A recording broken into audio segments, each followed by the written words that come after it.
নমস্কার বন্ধুরা, আমি সুচরিতা। আমার রিয়ান সোনা সুচরিতা ব্লগের আরেকটি নতুন ভিডিওতে আপনাদের সকলকে স্বাগত জানাই। বিপত্তারিণী পুজো 2025 আষাঢ় মাসের শুক্লপক্ষের শনি এবং মঙ্গলবারের এই বিশেষ তিথিতে পালিত হয় এই বিপত্তারিণী পুজো। মা বিপত্তারিণী হলেন মা দুর্গার এক রূপ। সমস্ত রকম বাধা বিপত্তি থেকে দূর করার জন্য, নিজেদের জীবনকে ঠিকভাবে পালন করার জন্য আমরা এই ব্রত পালন করে থাকি। এবারে জেনে নেই আজকের পর্বে কি কি রয়েছে। 2025 সালে বিপত্তারিণী পুজো কবে? পঞ্জিকা মতে 2025 সালে বিপত্তারিণী পুজোর সঠিক সময়সূচি 2025 সালে পঞ্জিকা মতে কোন মঙ্গলবার এবং শনিবার পালন করতে হবে বিপত্তারিণী পুজোর ব্রত এবং উপবাস। এবারে জেনে নেব বিপত্তারিণী পুজো করার জন্য কি কি উপকরণ আমাদের দরকার হবে। ঘরে সহজ সরল উপায় বিপত্তারিণী পুজো পদ্ধতি, এই সবগুলি বিষয়ই জানবো আজকের ভিডিওতে। 13 বিধির নিয়ম কি? 13 বিধির নিয়ম অত্যন্তই গুরুত্বপূর্ণ এই বিপত্তারিণী পুজোর জন্য। সম্পূর্ণ ভিডিওটি দেখার অনুরোধ জানাচ্ছি আমার সকল বন্ধুদের কাছে। ভিডিওটি ভালো লাগলে লাইক কমেন্ট শেয়ার করতে ভুলবেন না। নতুন বন্ধুরা আমার চ্যানেলটিকে সাবস্ক্রাইব করে পাশে থাকা নোটিফিকেশন অল করে রাখবেন। যখনই আমি নিত্য নতুন ভিডিও আপলোড দেব আপনাদের কাছে খুব সহজেই পৌঁছে যাবে।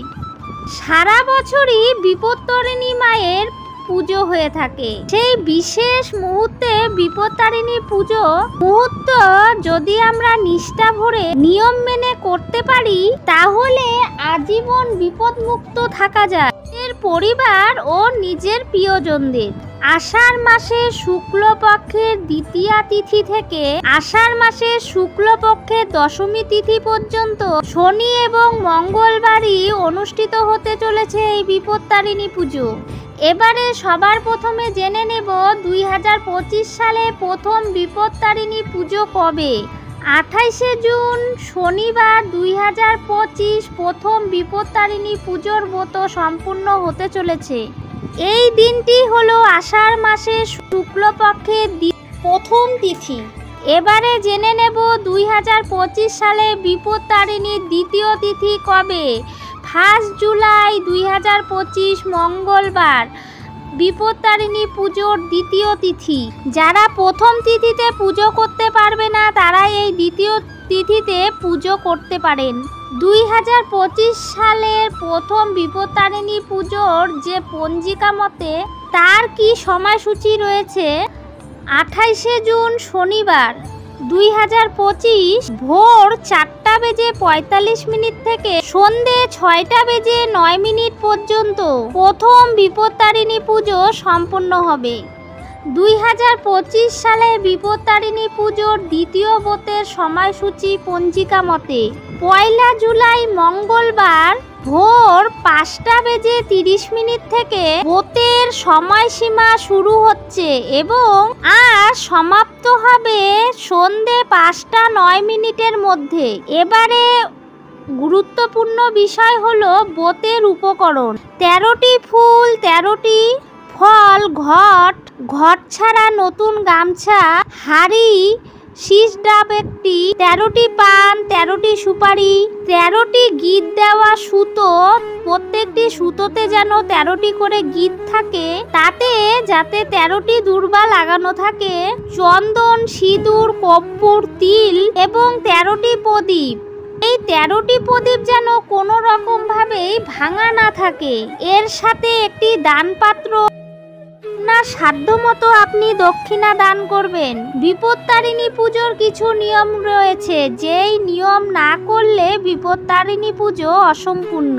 তাই সবার প্রথমে জেনে নেব বিপত্তারিণী পুজোর 13 বিধির নিয়ম কি, যে নিয়মগুলি অবশ্যই পালন করতেই হবে।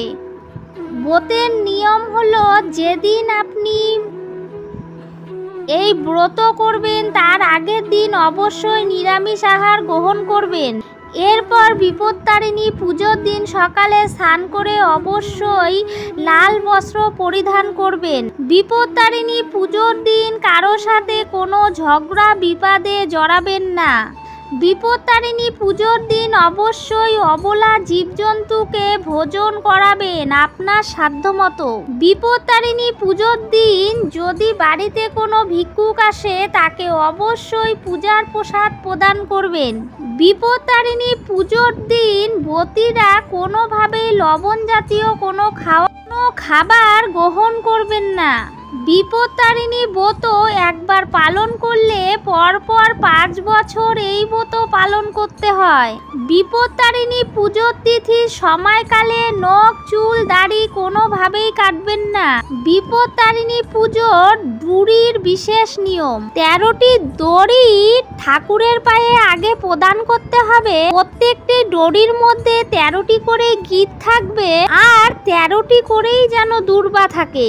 বিপত্তারিণী পুজোর দিন ঠাকুরকে যে নৈবেদ্য প্রদান করবেন সেই নৈবেদ্য খেয়েই উপবাস ভঙ্গ করতে হবে। বিপত্তারিণী পুজোর দিন অবশ্যই 13টি লুচি, 13টি সুপুরি, 13টি পান, 13টি ফল, 13টি মিষ্টি প্রদান করতে হবে মায়ের সামনে।